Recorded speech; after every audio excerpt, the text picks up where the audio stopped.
So with us today, we have Dr. Fraser Henderson. He is neurosurgeon out in Maryland, and he specializes in spine, and he's done a lot of work in cancer and cyberknife radiosurgery, and he's published over 70 peer-reviewed articles and book chapters. What, 90? Yeah. 90? Wow, okay. And given how many invited lectures? About 190. Wow, okay.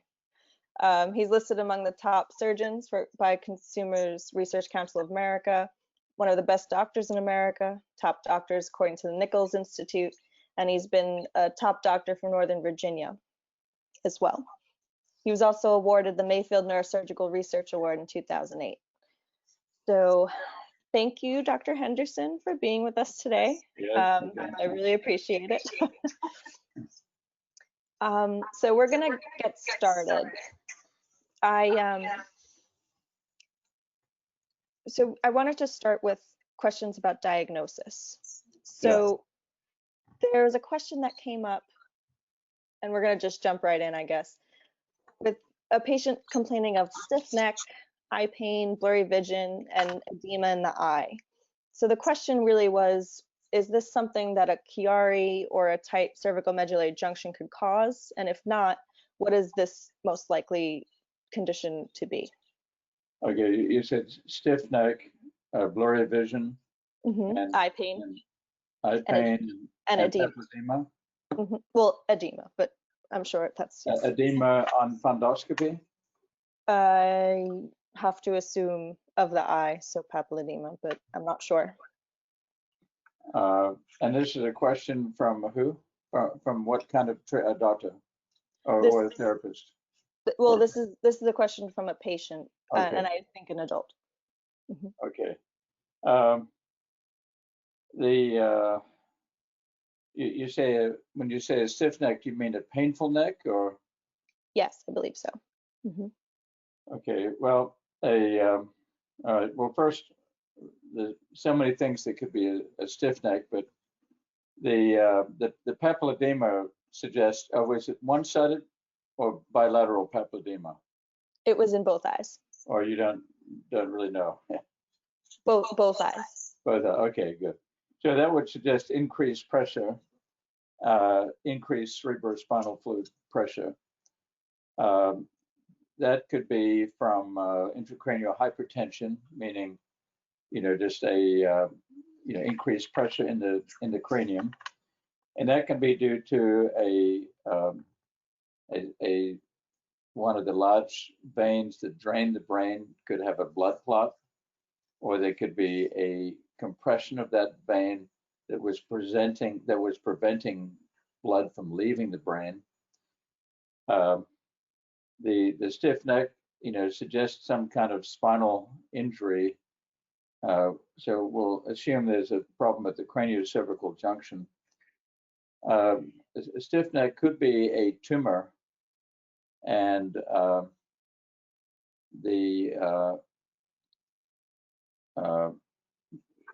assuming it's not a tumor, patients with connective tissue disorders often have instability between the cranium and C1 or C1 and C2.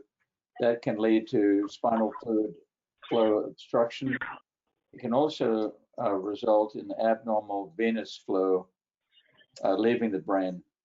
And all of this can cause eye pain, and papilledema, and of course the neck pain. So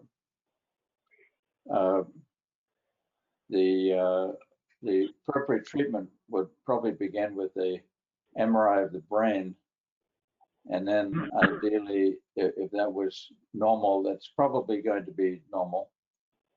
But it's important to rule out a brain tumor or a tumor of the skull base.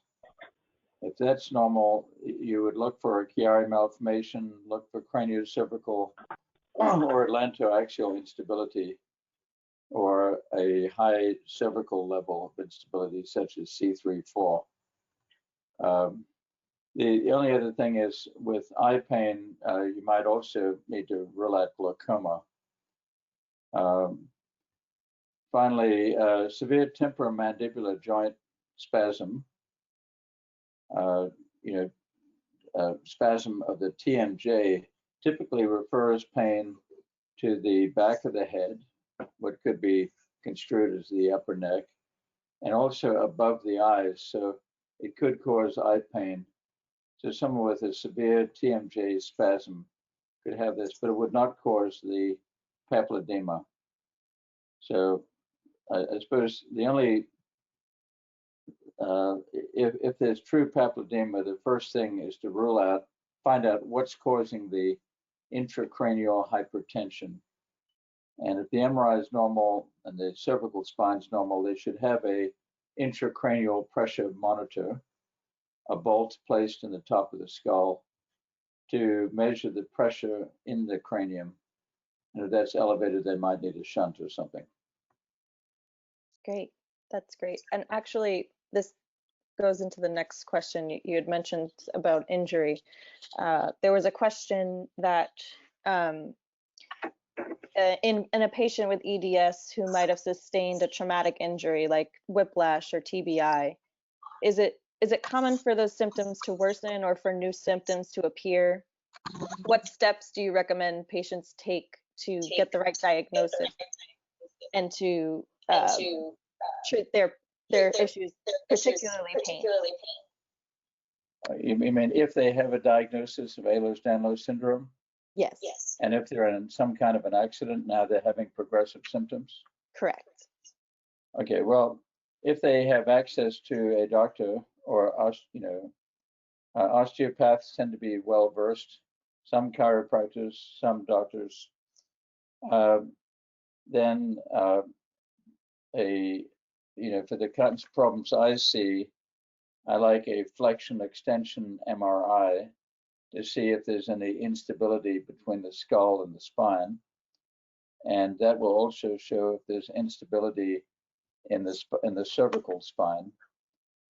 And I also like a CT scan with rotational views looking 90 degrees to the left, and then they scan from skull base down to C3, and then the patient turns the head 90 degrees to the right, and that will show instability between C1 and C2. So they're my standard things, but that's for a fairly severe case. If they don't have access to those things, then simply wearing a good hard neck brace for 3 or 4 weeks, night and day and night, and doing isometric exercises of the cervical spine would be the first line of treatment regardless. So if they do that and they get better, then great. If they get better and they take the neck brace off and they're much worse again, then they should come and see a doctor who knows, or a really good physical therapist who understands Ehlers-Danlos syndrome. That's great. Actually, there was a question about cervical traction. So what are your thoughts on that before surgery? Kind of how you were just explaining. Is it common also that new symptoms appear after the traction's applied? How does this help make your surgical decision? Well, Dr. Millerat in Boston and Dr. Bolognese are strong believers in invasive traction, where they put pins on the head and then apply. Can you see a picture of me? You can see, okay. And apply traction, stretch the head out.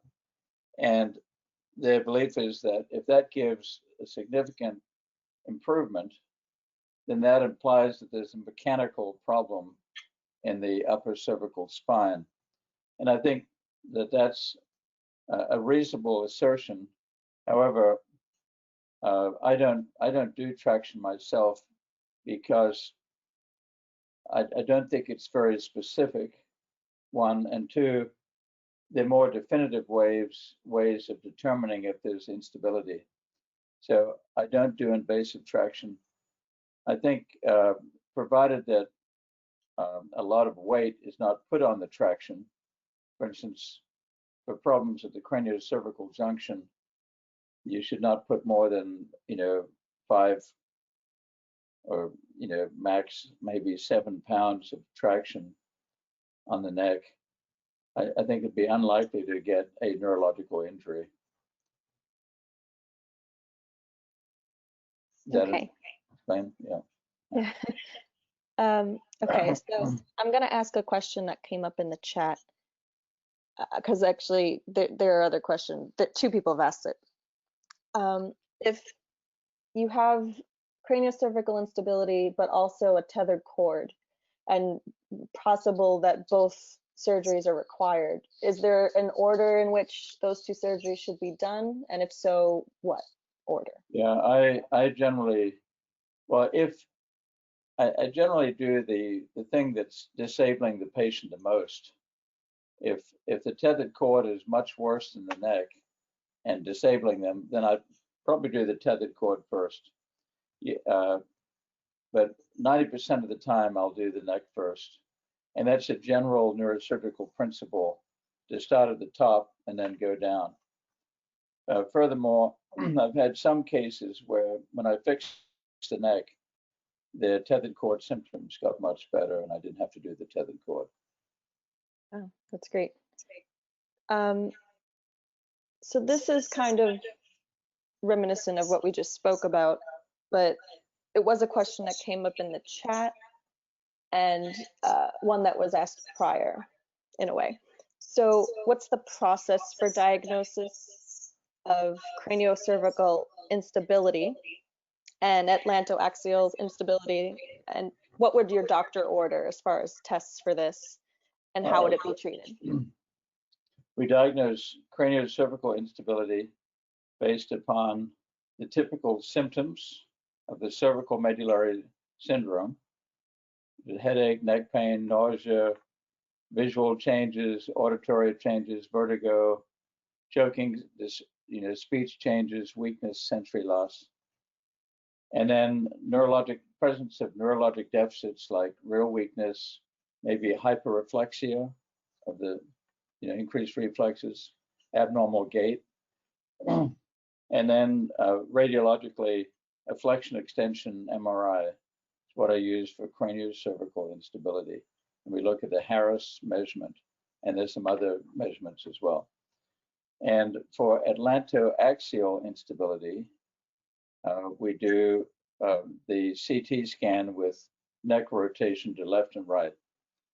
And now sometimes patients can't turn their head far enough to the side, in which case we obtain a open mouth odontoid view on fluoroscopy.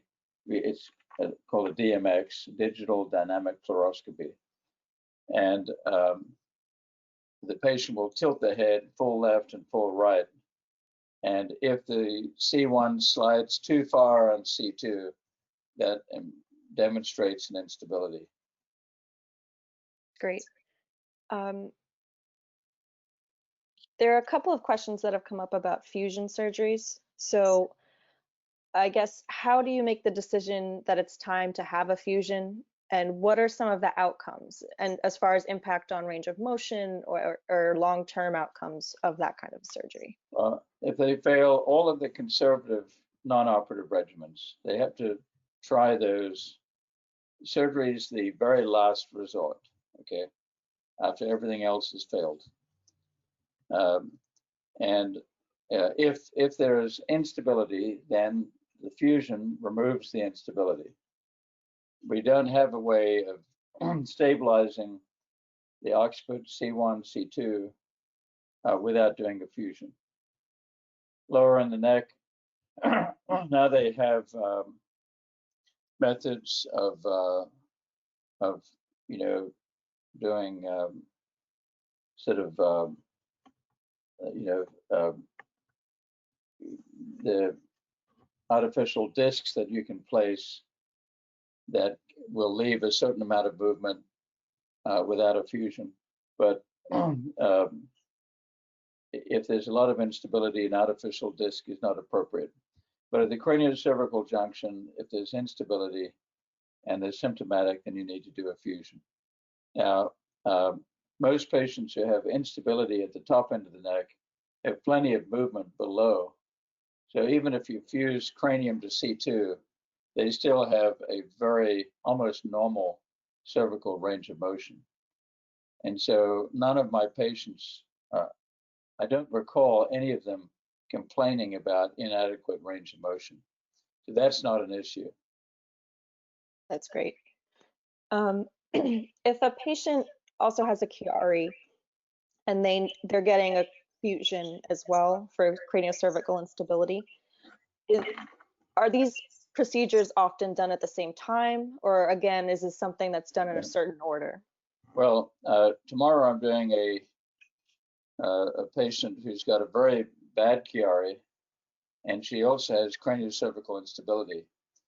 And I'm actually tomorrow I'm going to take care of the Chiari, and in 1 month I'm going to bring her back and take care of the instability. Normally, 95% of the time, I'll do it all at the same time.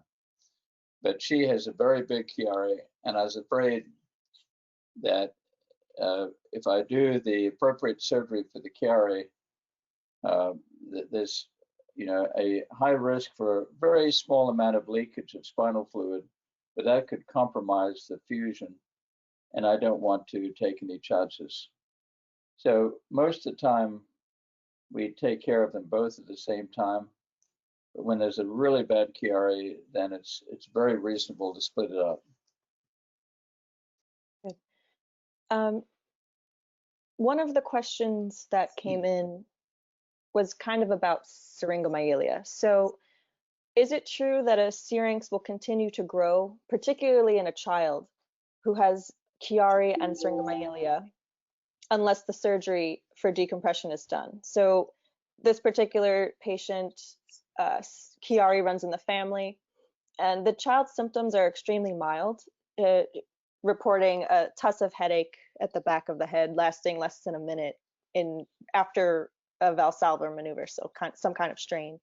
But the parents are unsure if surgery is the best option because of this, because it's not really impacting the child's life. But at the same time, there's that syrinx there, and so the physicians are a little nervous. They want to take that Chiari down and hopefully get that syrinx to go away. Is it that this syrinx will continue to grow and become more of a problem, or what do you suggest? I mean, my belief is that the syrinxes grow when there's a mechanical deformation of the brainstem and upper spinal cord. And so as long as you have that mechanical deformation, there's probably going to be some growth. And the corollary of that is, it's not just a matter of taking care of decompressing the Chiari. Sometimes those patients have craniocervical instability as well, or a very kyphotic clival-axial angle. And if you don't correct all of that, if you don't treat them like a complex Chiari and take care of the clival-axial angle and the instability at the same time, then the syrinx will remain. And there are a couple of studies that suggest that fact. That said, if the child has no symptoms, I would simply follow and only get the surgery when it's obvious that the syrinx is getting too big, or when the child starts developing neurological deficits. One of the questions that just came up in the chat is how one would diagnose Chiari malformation when it's not shown on the MRI. Now, I don't know if that means the MRI report or the actual image, but all of the symptoms are present. What would a patient do in that kind of situation? Well, then a lot of patients with craniocervical instability have all the same symptoms of, not quite, but close enough, similar symptoms to hydrocephalus, to Chiari malformation. And so if there's no Chiari, there's a good chance they have craniocervical instability. So they should get worked up for that, maybe a flexion extension MRI or something. Correct. Okay. There was one question that we didn't get to in the last session that I did want to bring back up. Are there orthopedic or chiropractic techniques to reduce cervical medullary junction abnormalities that cause CSF flow blockages, so CCI or instabilities, anything like that? Yes. Yeah, atlas orthogonal. If you know, a lot of patients with ligamentous laxity, well, there are some where the C1, C2, or the cranium C1 are out of alignment. And if you can define the misalignment, diagnose it, then you can restore appropriate alignment, and that can improve CSF flow. And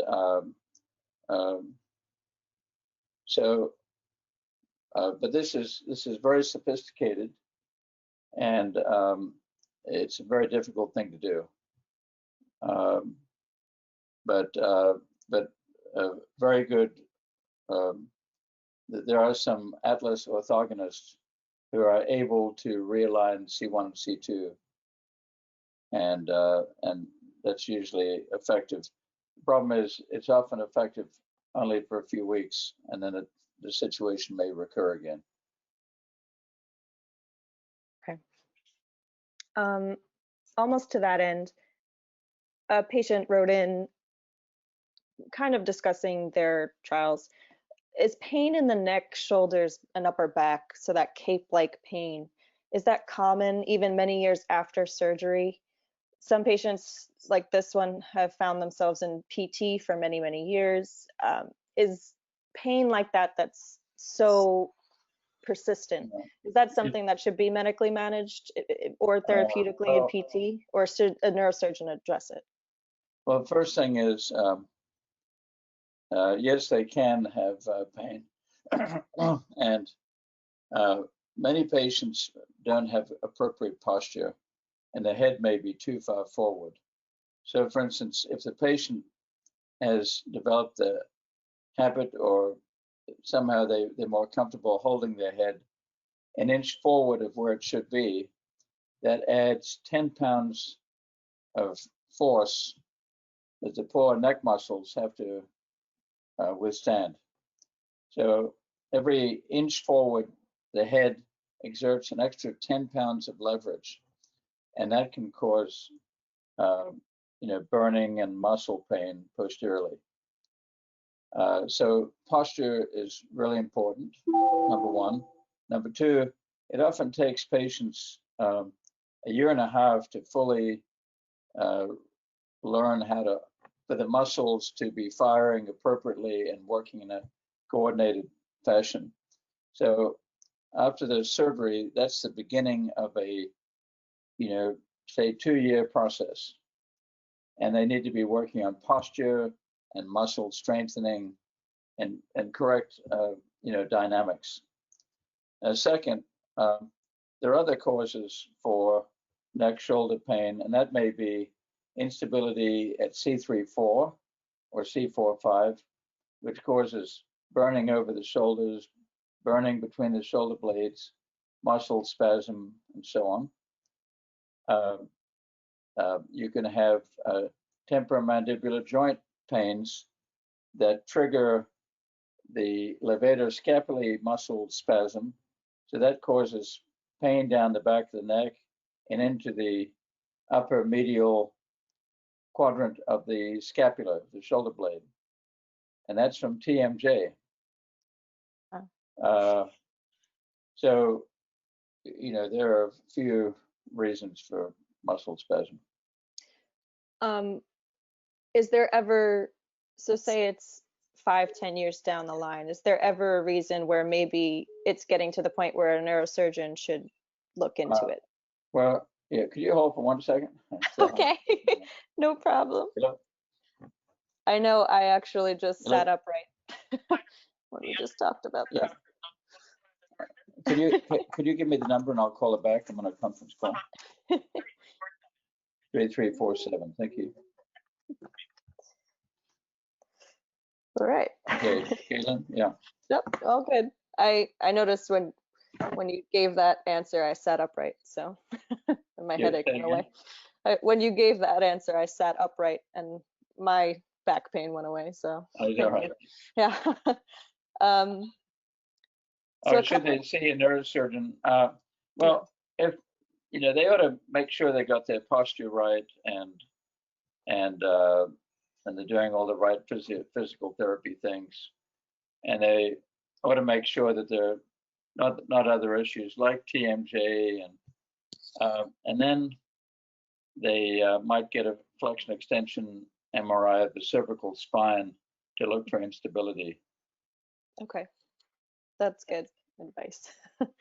A couple of questions actually came up in the chat. I guess I will start here. Oh, is flexion extension X-ray a valuable image to diagnose craniocervical instability, or does it have to be an MRI? Yeah, and you'd think that an X-ray would be okay, and in the most severe cases, you might see it on an X-ray. Most of the time, you cannot see it on the X-ray, and that's because on an X-ray, you're looking through a lot of thickness, and you really need something tomographic. In other words, you need a slice through the middle of the skull. You don't want to be looking through the whole skull and the whole spine, because that tends to average everything. An X-ray tends to average the full depth of what you're looking at, and most of the time you won't see craniocervical instability. So it's more that you have a 2D image in an X-ray and you want a 3D look at someone's entire head when you're talking about this. Well, you don't really need a 3D. I mean, a tomographic is 2D. An X-ray actually, in a sense, is more 3D.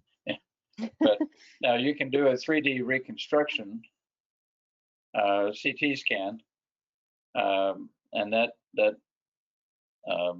might show it in better detail. Yeah. Okay. If testing shows significant craniocervical instability or atlantoaxial instability, but the patient feels that their symptoms are under control, is monitoring appropriate in that instance, especially if Sorry, could you repeat that question? Sorry, yes. So testing is showing significant instability, but the symptoms aren't bothering the patient to the point where they think it's necessary to necessarily have surgery. Maybe is monitoring appropriate in that situation? I mean, I have patients I've been following for years. They have a horrible looking X-ray, MRIs, but they're still functioning quite well. So, it's hard to beat that with surgery. Yep. For migraine medication, a lot of patients use Botox. Is that something that should be avoided for any reason in instability patients or any others? Well, Botox paralyzes the muscle, so it's going to make them a little bit weaker. Sometimes it helps. Generally speaking, I think it's expensive and it doesn't really get to the root problem, and it's temporary.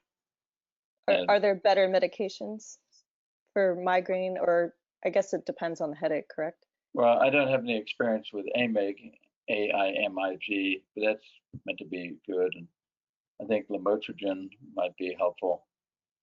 A lot of what's called migraine is actually cervicogenic headache, meaning the pain begins in the upper cervical spine. And then some migraines are the result of tiny little blood clots that pass through the heart and go up to the brain, and the little blood clots can cause some migrainous type headaches. And so plain old aspirin might be helpful. Oh. But in my experience, neurologists call everything a migraine. And the real number of I think, some neurologists have done studies and found that 60% of diagnoses for headaches are incorrect. And that migraine diagnosis is one of them. Yeah. There's a callback to you spoke about Atlas orthogonal workups. Is that something that's recommended for patients with CCI? or constant neck pain, headaches that aren't Not explained by. CCI, but AAI. If you have a diagnosis of AAI, it can be helpful. Yeah. What about TMJ? What about it? Is that something that you would use Atlas orthogonal workup as well? No. For TMJ, Mhm. no, you can see an oral surgeon for that. Well, yeah, that's true. What are the symptoms of basilar invagination, and what would suggest that it's severe and requires the consult to neurosurgery? Well, severe pain and disability, neurological disability, would be a reason to see a neurosurgeon. And the symptoms should include weakness and usually difficulty speaking or swallowing or choking or sleep apnea and gait changes, abnormal walking.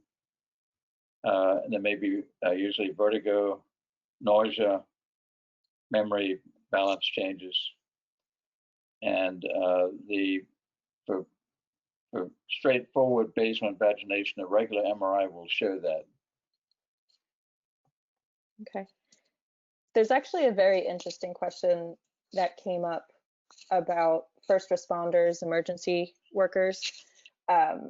What is there anything that someone with instability who experiences head pressure, neck pain, headaches, even without wearing PPE, some of those tight-fitting respirators and the face masks that are pretty hard, or hard hats, is anything like that going to make symptoms worse? Yeah, this COVID, I haven't heard of any EDS patients having COVID yet. I mean, I would think it would have gotten back to me because I have so many patients. So that would be good if somehow EDS confers a certain immunity. But I think COVID could be tough because if there's coughing, that can make things worse. Or the proning, if you're lying prone in a mattress, which is one of the mainstays of severe COVID infection for the lungs. You need to make sure that your neck was straight when you're positioned face down. Would a mask, or even say for a firefighter, if they had a hard hat on, is something like that going to give them additional problems regardless of COVID? You mean, you say if your firefighter had or craniocervical instability? And you have some sort of EDS or Chiari, and there's some sort of pressure being put onto the back of that head, or the front rather. Could that exacerbate symptoms? Well, if I don't think wearing any hats or masks are going to necessarily exacerbate a symptom. The kinds of activity that exacerbate problems are flexion, extension, and bumpy roads, and a lot of neck rotation. So it's the activity more than what's put on the head. Okay.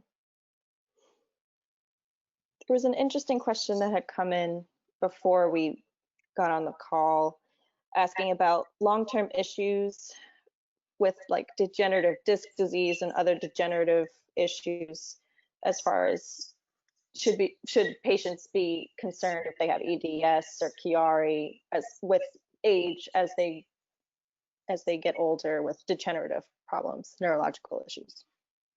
Sorry, could you say that? Ask that again. I didn't ask it very well.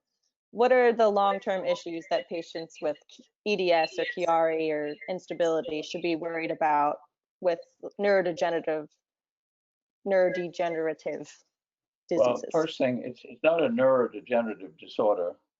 The nerves are more susceptible to injury given the instability, but the brain, brainstem, spinal cord is not degenerative per se. It's the spine, the discs, as you mentioned earlier. All of the EDS patients have degenerative disc disease. But over time, degenerative disc disease leads to more stability. So the neck becomes more stable as they get older. So it's the period between 16 and 30 where I see most of my patients. But I see some Okay. in the 50s. But on the whole, I don't think this is something where you dread getting old. On the contrary, the real problem's when you're young. Interesting. Because the follow-up question was, would there be a need for additional fusion surgeries? And based on what you're saying, the answer would be no. If degenerative disc disease were to progress. Yeah, degenerative disc disease is everyone's got it eventually. Only 1 or 2% of people need surgery, so that's not a long-term problem. Okay. Is adhesive arachnoiditis a major contraindication for surgery? That's very specific. Well, I think that's something that's overdiagnosed. We used to see bad arachnoiditis back in the 70s from some of the agents put in like Pantopake, but there are very few cases of bad arachnoiditis now. Now, some people, you can get arachnoiditis from surgery or from trauma, and that sometimes that tethers the cord and it may need to be dealt with, but it's not a contraindication to doing anything. Okay. Is there any specific radiology practices that you know of that really do 3D CT? Because I know that's not a very common. Any radiology department can do a 3D CT. Well, it's been around a long time. It's a fairly basic thing. You can call up and say, can I get a 3D CT? And it should not be a big issue. I know at doctors, they do them routinely at doctor's hospital. Yeah.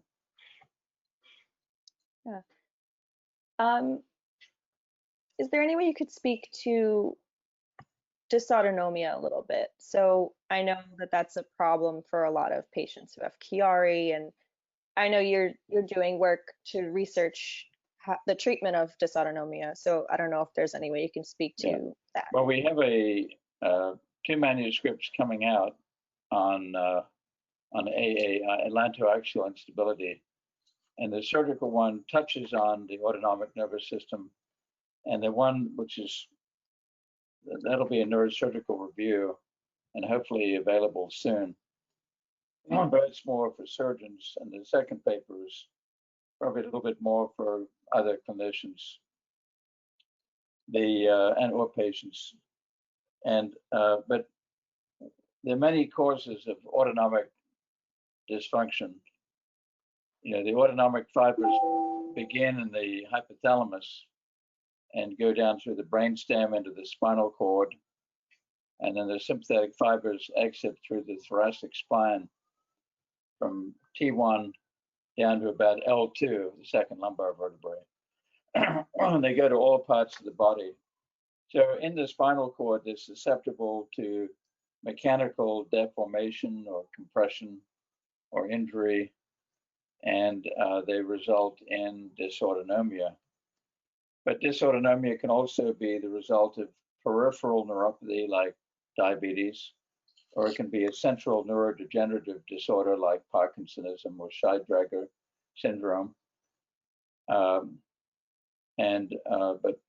as far as the brainstem spinal cord type dysautonomia, often we can improve that with reduction, in other words, realigning the spine or the craniocervical junction, and stabilization and fusion. Okay. The other thing about dysautonomia is it seems to trigger mast cells all over the body. So mast cell activation syndrome often goes with dysautonomia. It's interesting.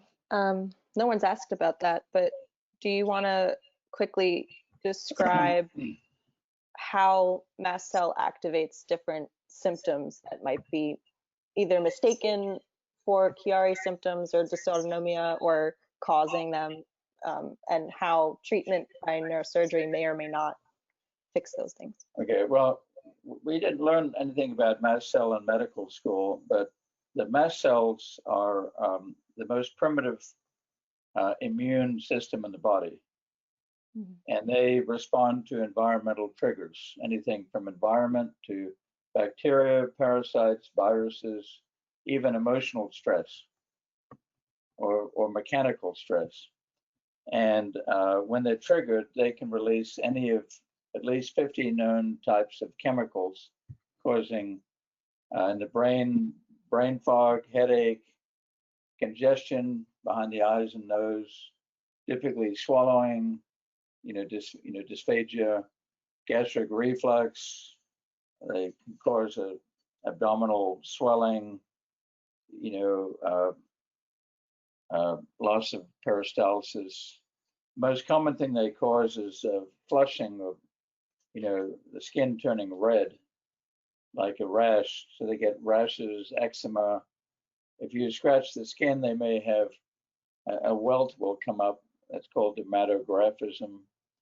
They often have allergies to food or even anaphylaxis to drugs. There may be joint pains, muscle aches. Interstitial cystitis can be due to mast cell, food intolerance, as I said, and dyspnea, breathing problems. And these can be made worse by a faulty autonomic nervous system. And conversely, we've seen that sometimes when we fix the spine and improve the autonomic function, the mast cell improves. It's interesting. How do you prevent something like arachnoiditis or adhesions that require repeat revisions and different surgeries following that? If you get bad adhesions and arachnoiditis, often, every 5 years it needs to be redone again. Could you excuse me 1 second? Someone's just calling me outside. I'll be right back. Yeah. This is the problem, but Dr. Henderson wasn't supposed to speak today, so he's doing us a big favor. But so we have a couple more minutes. I'm going to actually mute him so that it doesn't, well, that's fine if I speak quietly enough. If you have any further questions, we have a couple more minutes left in our hour. I know we got started a little bit late, so if questions do pile up, we can add up a couple more. Does anyone have any specific questions regarding, I guess, maybe tethered cord or other? There have been a lot of questions today about instability. So if there's specific questions about instability that maybe you either feel that we haven't answered, or maybe we didn't understand the question when it was asked, feel free to ask us again. I see that there have been like 1 or 2 that have been added. Definitely ask him when he comes in. Oops, there we go. I know I have I have some interest in vascular issues as well. So if anyone has any questions specifically about those as well. Okay. Oh, okay. Hello. So we got a couple more questions, and we have a couple more minutes left in the hour that we were going to put together. So I'll just jump in. Is it appropriate to wear a hard collar when symptoms are calling for it more full time? So I guess, is it okay to wear a collar a lot of the time if it's improving your symptoms, I guess is the question. Yeah, well, the standard doctrine with neurosurgeons and spine surgeons is if you wear a neck brace, you're going to get muscle atrophy and make your neck worse. However, with Ehlers-Danlos syndrome, sometimes you have no choice. The pain is too great without a brace.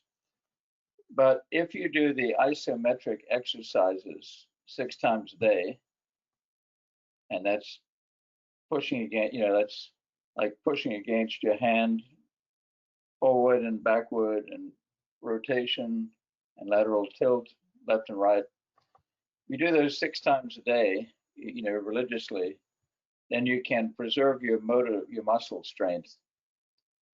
And so I routinely get patients to wear the neck brace for 2 or 3 weeks, night and day, provided they do the isometrics to get them into a better place. Yeah, I had been having some TMJ pain the past week, and I found great videos on YouTube that helped. So you can just go on YouTube, I promise. There was a question about facet joint injections. About how many weeks or months of relief does something like that give, and what are the pros and cons of something like that? Well, facet injections are useful for diagnosis. If you suspect that there's a facet arthropathy, meaning a specific degenerated facet joint that's causing pain. Frankly, I don't see many of those, despite the thousands of patients I've seen. I see it in the lumbar spine. I don't see it much in the neck. More often we see unstable facet joints, and injecting those, especially if you put steroid there, you'll just make it more unstable. Moreover, the steroid often has a preservative in it that is inflammatory to the nerves and can increase the pain. So when I inject facets, usually I prefer a long-acting, type of Marcaine like Exparel, and you're looking for a benefit over a few hours or a day or two. But I don't think it's a little hopeful to expect long-term benefit from a facet injection. So there was a question based on your explanation of mast cell. How do you decide which symptoms are resulting from mast cell activation versus craniocervical instability or the like? And I guess when you correct that instability, do those symptoms get better or worse? Well, it can be a little difficult to separate them, and they tend to run together a little bit. But you don't want to have surgery for mast cell symptoms. Yeah. And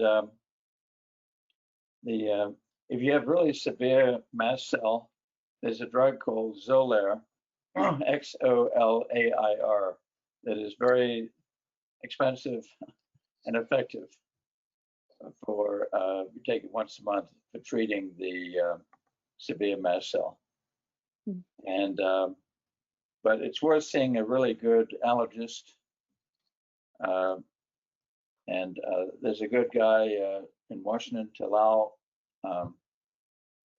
in Sully, NSULI in Sully at Georgetown and Allergy. What is that? Georgetown Allergy Clinic, something like that. And Ann Maitland, of course, is one of the best in the country. And Lawrence Saffron is one of the best in the country. A few examples. And then Cassell's up at Brigham. And but you'd want to get your mast cell treated ideally before you get any neurosurgical procedure. Right. Sort of to that end, there's a question that came up that a patient who has a lot of different issues, so EDS, Klippel-Feil, dysautonomia, a moderate scoliosis, some basilar invagination, but also has autism. Also, autism. Yes. And I know you've looked into that a little bit as well. The patient themselves doesn't want surgery, but is it dangerous to wait to get neurosurgical intervention for certain symptoms or conditions? Well, first, there are a lot of people with autism who do have craniocervical instability, and I think, I mean, I've operated on a number where the autism went away. I followed them a long time before I operated, and but they had all the findings. And second, when you clearly make the diagnosis, if someone's really symptomatic, then it's probably better to proceed sooner. I think the longer you have the problem, the longer it takes to get over it, the more things have to repair. Mhm. There's a really technical question that came up about when an ADS patient, for example, is wearing that hard collar, there's just obvious discomfort at the back of the skull or even the skin. Is there anything that the patients can do to kind of ease that discomfort in the process? Yeah, try a different neck brace. Okay. Yeah, Miami J is better for if you've got bad TMJ problems. Then a Miami J is more comfortable for TMJ. And the Vista brace tends to push up in the jaw and exacerbate the TMJ. However, generally 90% of the time I use a Vista. I think that's the best brace. Okay. Yeah. And then I guess I'll close out on a project that I know you're working on because I'm working on it with you, is some tethered cord stuff. What is the proper course of monitoring versus surgical intervention for a tethered cord patient, which maybe they may or may not have any kind of fatty phylum visible on their MRI? What would a patient do to advocate for themselves if they're experiencing tethered cord symptoms and not getting any relief from management? Well, first off, the primary symptoms are severe back pain, leg weakness, numbness in the legs, and bladder difficulties like urinary incontinence, urgency, frequency, incomplete bladder emptying, nocturia going at nighttime, or if the children, enuresis, bedwetting. There can be sexual dysfunction. There can be rectal incontinence. And typically, if they sit on the floor and stretch the legs in front of them, that stretches the nerves and that should exacerbate the pain. And they typically have a lot more pain walking up an incline, walking up steps. Anytime they're bending forward and stretching the nerves, it increases the pull on the spinal cord. So they're the symptoms of, if they have all of that, then especially if they have a foot deformity, flat feet or club feet or hammer toes, or if they have a mark on their low back, a little cafe au lait spot or hairy patch or a little tiny little hole there. There's external findings we see. Then the MRI can show the end of the spinal. Traditionally, the spinal cord will be down at the third lumbar level.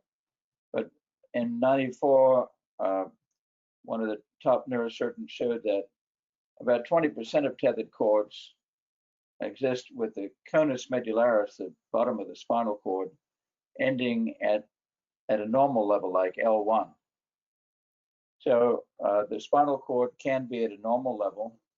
There are a few other radiological tips: fatty phylum, a little white spot in the phylum, or spina bifida occulta, or scoliosis, or a very straight spine, or a little syrinx in the lower part of the thoracic or lumbar spinal cord.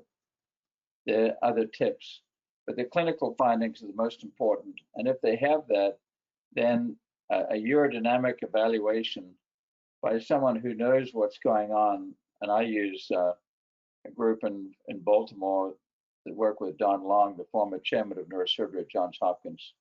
That's David Gordon and Rupindra Singh. And they do very detailed urodynamics. And at the end of that, we're pretty sure one way or the other if they have tethered cord or not. Mm-hmm. They should really have a urodynamic test, urodynamics, to confirm the diagnosis of tethered cord syndrome. Okay. And then I promise this is the last question now. It was just a follow-up to something you had said about the autism symptoms sort of correcting after the corrective surgery. Were those patients high functioning or low functioning autism? High. Yeah, high. Functioning. Okay. Yeah. Well, then that's all. Okay. So I want to thank Dr. Henderson for joining us tonight because it was not in his original plan. I really appreciate that. There was an emergency. Thank you all for coming. I know tonight was a little bit spastic because a lot of stuff going on, but Yeah, I think I've never used the Go. I don't think I've used the Go-To before. My Zoom works better, but I'm not sure what went wrong with the. But that was No clever of Dorothy to use the cell phone. Yeah, sometimes you got to go low tech. So, all right. Okay, all right. Thank you all. Hasta la vista. Hasta la vista. Henderson.